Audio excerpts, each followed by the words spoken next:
ZEBRONICS mobile charger. So 5V 2A charger. இந்த charger தான் இந்த வீடியோவில் அன்பாக்சிங் பண்ண போகிறோம். இதோட ஃபீச்சர்ஸ் எல்லாமே பார்க்க போகிறோம். ஸோ இப்போ நிறைய மொபைல் ஸோ நிறைய பேர் யூஸ் பண்ணுறோம். எக்கச்சக்கமான மொபைல் யூஸ் பண்ண ஆரம்பிச்சிட்டோம். ஸோ சிஸ்டத்தோடு அதிகமாக நம்ம மொபைல் தான் யூஸ் பண்ண ஆரம்பிச்சிட்டோம். அந்த சிஸ்டத்துக்கு ஸோ சார்ஜிங் எந்த நேரமும் ஸோ 5000 mAh பேட்டரி இருந்தாலும் சார்ஜ் நிற்க மாட்டேங்குது. ஸோ ஃபுல்லாக யூஸ் பண்ணிடுறோம், மொபைல் வந்து ட்ரை ஆகிடுது. ஸோ சார்ஜர் வந்து ஒரு best charger. So local charger ஒரு 30 ரூபா 40 ரூபாவில் இருந்தே கூட சார்ஜர் இருக்குது. ஆனால் அந்த சார்ஜரை யூஸ் பண்ணாதீங்க. அந்த சார்ஜரை யூஸ் பண்ண சொல்ல அந்த சார்ஜரும் சீக்கிரமாக போய்டும், உங்கள் மொபைல் பேட்டரியும் சீக்கிரமாக போய்டும், ஏன் மொபைலை கூட சீக்கிரமாக போகிறதுக்கு சான்ஸ் இருக்குது. ஸோ ரொம்ப லோக்கலாக இருக்கிற மொபைல் பேட்டரி சார்ஜர் வாங்காதீங்க. சார்ஜரை வந்து யூஸ் பண்ணாதீங்க. ஸோ இது பார்த்திங்கன்னா நல்ல பிராண்டு. ஸோ நம்ம பெஸ்ட்டு பிராண்டுக்கிட்ட ZEBRONICS பற்றி தெரியாதவங்களே இருக்க முடியாது. ஸோ மேக்ஸிமம் தெரியும். பெஸ்ட்டு பிராண்டுக்கிட்டேருந்து so best charger 2A charger. So fast charger தான். ஸோ கீழே பார்த்தீங்கன்னா 2A மென்ஷன் பண்ணிட்டாங்க.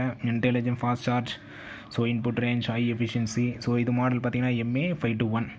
ஸோ மாடல் வந்து யாரும் பார்க்குறதில்ல. இதோட மாடல் பார்த்தீங்கன்னா MA521. ஸோ பேக் சைடில் பார்த்தீங்கன்னா 2A அவுட்புட்னு கொடுத்துருக்காங்க. ஸோ ஒரே ஒரு USB போர்ட்டு தான். ஒரு சில சார்ஜரில் 2 USB போர்ட்லாம் வந்துருச்சு. இப்போ ஸோ எக்கச்சக்கமே 2 USB போர்ட்லாம் வந்துச்சு. இது ஒரே ஒரு USB போர்ட்டு தான் கொடுத்துருக்காங்க. ஸோ அதோட வெயிட் எல்லாமே கொடுத்துருக்குறாங்க. ஸோ ப்ரைஸ் பார்த்தீங்கன்னா ஸோ MRP இது 300 தான். ஸோ பெஸ்ட்டு ப்ரைஸில் பெஸ்ட்டு பிராண்டுக்கிட்டேருந்து ஒரு சார்ஜர் தாராளமாக வாங்கி யூஸ் பண்ணி பாருங்கள். இது ஸோ இந்த சார்ஜர் எதுக்கெல்லாம் யூஸ் பண்ணி பார்த்தீங்கன்னா அப்படின்லாம் எதுவுமே இல்லை. எந்த மொபைலாக இருந்தாலும் நீங்கள் யூஸ் பண்ணலாம். So aces, Samsung mobile, Redmi mobile, இப்படி எந்த மொபைலுக்கு இது யூஸ் பண்ணலாம் பார்த்தீங்கன்னா எல்லா மொபைலையும் தாராளமாக யூஸ் பண்ணலாம். ஸோ 2A உங்களுக்கு ஃபாஸ்ட்டாகவே சார்ஜ் ஆகும். ஸோ இப்போ ஓப்பன் பண்ணி பார்த்துருவோம். ஸோ உள்ளே ஓப்பன் பண்ணால் ஸோ ஒரு பேப்பர் ஒன்று இருக்குது, ரீசைக்கிளுக்காக கொடுத்துருக்குறாங்க. ஸோ அதை ஓரமாக வச்சுருவோம். ஸோ அடாப்டர் அதுக்கப்புறம் கேபிளும் சேர்ந்து தான் வருது. இதில் வெறும் அடாப்டர் மட்டும் இல்லை, கேபிளும் ஸோ வித்து கேபிளோட தான் தராங்க. 1 மீட்டர் கேபிள் வரும் நம்மளுக்கு தாராளமாக. ஸோ கேபிளும் நல்லா தான் இருக்குது. ஸோ குவாலிட்டி நல்லா தான் இருக்குது. ஸோ அடாப்டர் எடுத்து பார்த்துருவோம்.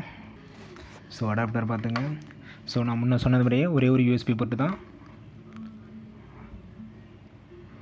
ஸோ இவங்க லோகோ ஸோ ZEBRONICS கொடுத்துறாங்க. ஸோ இந்த சைடில் பார்த்தீங்கன்னா power adapter. So 2A 2000 mA. So 5V 2000 mA. So 2A உங்களுக்கு ஃபாஸ்ட்டாகவே சார்ஜ் ஆகும். ஸோ கண்டிப்பாக உங்கள் மொபைல் சார்ஜர் ப்ராப்ளம் ஆகிடுச்சு, ஒரு பெஸ்ட்டு சார்ஜர் சொல்லுங்கன்னு கேட்டிங்கன்னா தாராளமாக இந்த சார்ஜர் ஸோ ZEBRONICஸோட சார்ஜர் வாங்கிக்கோங்க. ஸோ இதுக்கு அடுத்த பிராண்ட்லாம் பார்த்தீங்கன்னா ஸோ குவாண்டத்தில் இருக்குது, 2 USB போர்ட்டும் இருக்குது. ஸோ சீக்கிரமாகவே 2 USB போர்ட் இருக்கிற சார்ஜர் வந்து அப்லோட் பண்ணுறேன். அந்த ஒரு வீடியோவும் அப்லோட் பண்ணுறேன் சீக்கிரமாகவே. ஸோ ஒரு பெஸ்ட்டு பிராண்டுக்கிட்டேருந்து பெஸ்ட்டு சார்ஜர் ஒரு லோ ப்ரைஸில் அப்படின்னு பார்த்தீங்கன்னா இதுவாக தான் இருக்கும். கண்டிப்பாக ZEBRONICS இருக்கும். ஸோ வாங்கி யூஸ் பண்ணி பாருங்கள், எப்படி இருக்குன்னு சொல்லிட்டு கீழே கமெண்ட் பண்ணுங்கள். ஸோ நீங்கள் என்ன சார்ஜர் யூஸ் பண்ணுறீங்க, லோக்கல் சார்ஜர் யூஸ் பண்ணுறீங்களா இல்லை பிராண்டட் சார்ஜர் யூஸ் பண்ணுறீங்களா, அது எப்படி இருக்குது, ஸோ என்னன்னு சொல்லி கீழே கமெண்ட் பண்ணுங்கள். அடுத்த ஒரு நல்ல வீடியோவில் பார்க்கலாம். தேங்க்யூ.